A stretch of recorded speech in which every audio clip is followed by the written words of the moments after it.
Hello viewers, காலை வணக்கம். என்னோடய மனசு இன்றைக்கி ரொம்பவும் கஷ்டமாக இருக்குது. அதை உங்கள்கிட்ட சொல்கிறதுக்காக தான் வந்திருக்கேன். அது என்ன அப்படிங்கிறத தான் நம்ம இன்றைக்கி என்ன பார்க்க போகிறோம். ஒரு 2-3 பேருங்க அவங்க கேட்குறாங்க, மீனா உனக்கு யூடியூப்பில் எவ்வளோ வருமானம் அப்படின்னு.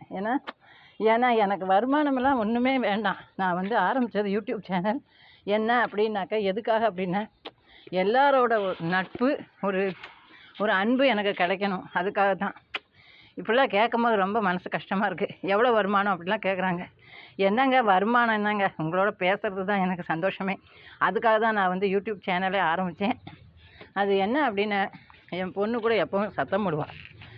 இப்போ கூட நான் சென்னை போயிருக்கும் போது அதை பற்றி தான் நான் பேசினேன். ஏம்மா எப்போ பார்த்தாலும் இந்த யூடியூப்பை பற்றியே பேசுகிறியம்மா அப்படின்னு நான் சொன்னேன். ஏன்னா ஒரு டைம் பாஸுக்காக நான் ஆரம்பித்தது தான் அந்த சேனல். நான் பாருங்களேன், தோட்டத்தில் ரொம்பலாம் நான் செடியெல்லாம் வைக்கலை. எனக்கு உங்களோட அன்பு வேணும் அப்படிங்கிறதுனால நான் சேனல் ஆரம்பித்தேன். நிறைய பேர் வருமானம் அப்படிலாம் சொல்லும்போது ரொம்ப மனசு கஷ்டமாக இருக்குது. என்ன சொல்ல வரேன் அப்படின்னா, எல்லாரோட அன்பும் எனக்கு இதனால் கிடச்சிருக்குங்க. அது ஒன்று எனக்கு போதும். யூடியூப்பில் வருமானத்துக்காகலாம் நான் ஆரம்பிக்கலை. அது என்ன சொல்கிறது அப்படிங்கிறத, இந்த பூக்கள் காய்கள் அதெல்லாம் பார்க்கும்போது நமக்கு அதை விட சந்தோஷம் என்ன சொல்லுங்களேன்.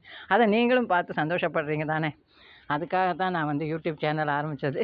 என் பொண்ணு எனக்கு ஆரம்பித்து கொடுக்கவே மாட்டேன் அப்படின்னா, மனசை நீ அதிலே தான் கொண்டு போவ. அப்புறம் எங்கள் அக்கா பொண்ணு பூர்ணி எனக்கு ஆரம்பித்து கொடு அப்படின்னு அவள்கிட்ட போய் கெஞ்சி, அவள் தான் எனக்கு சேனல் ஆரம்பித்து கொடுத்தா. இந்த சேனல்னால தான் உங்கள் அன்பு எனக்கு கிடச்சிது. அதை விட எனக்கு வேறு ஒரு உங்கள்கிட்ட நான் தினம் பேசுகிறேன். இல்லை, செடிகள்கிட்ட பேசுகிறோம். நம்ம செடிகள்கிட்டலாம் பேசணுங்க. அப்போ தான் அந்த செடி வளரும். அந்த செடிகள்கிட்ட நம்ம பேசும்போது மனசுக்கு ஒரு ரிலாக்ஸு. நான் எல்லா செடிகளையுமே பார்த்து, இந்த கோவக்காய் செடி எடுத்துங்க, இதெல்லாம் பாருங்களேன், நான் டெய்லி உங்கள்கிட்ட பேசுகிறேன். நீ என்னைக்கு காய்ப்ப, என்னைக்கு பூக்க 5 கோவக்காய் எனக்கு இதுங்க கொடுத்தாங்க. கோவக்காயெலாம் நான் என் தோட்டத்தில் வரும்னே நான் எதிர்பார்க்கல. ஆனாலும் எனக்கு கோவக்காய் காய்ச்சது ரொம்ப சந்தோஷம். நம்ம சப்ஸ்கிரைபர் நீங்கள் எல்லோரும் எனக்கு விதைகள் கொடுத்து, இதை விட ஒரு சந்தோஷம் வாழ்க்கையில் என்ன சொல்லுங்களேன். மனசு இன்றைக்கி ரொம்ப நேற்று ஒரு 2-3 பேர் கேட்டாங்க என்கிட்ட, உனக்கு என்ன வருமானம் அப்படின்னு. வருமானம் என்ன, உங்களோட அன்பு எனக்கு கிடச்சிருக்கு, அது ஒன்று எனக்கு வருமானம், அதுதான் எனக்கு வருமானம் அப்படின்னு நான் சொல்லுவேன். செடிகள்லாம் மாற்றணும், நிறைய வேலைகள் இருக்குது. ஒவ்வொன்றா நான் செய்யணும் அப்படிங்கிறதுல இருக்கேன். இனி என்ன செய்ய போகிறேன்னா, 4 நாளைக்கு ஒரு சமையல் வீடியோஸ் போடலாம் அப்படின்னு நினச்சிட்டுருக்கேன். செடிகள்லாம் கொஞ்சம் மாற்றி அதெல்லாம் கொஞ்சம் சரி பண்ணி எல்லாம் செய்யணும்.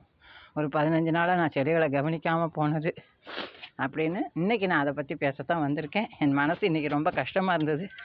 உங்களோட அன்பெல்லாம் எனக்கு டெய்லி கிடைக்கிறது. நீங்கள் டெய்லி எனக்கு, அதுவும் நீங்கள் எல்லாம் ஃபஸ்ட்டு கமெண்ட், எனக்கு நீங்கள் கமெண்ட் போடுறவங்க நான் பார்க்கும்போது எனக்கு அதிலலாம் எவ்வளோ சந்தோஷம் தெரியுமா இருக்கும். அதெல்லாம் நான் உங்கள்கிட்ட சொல்கிறதுக்காக தான் நன்றி.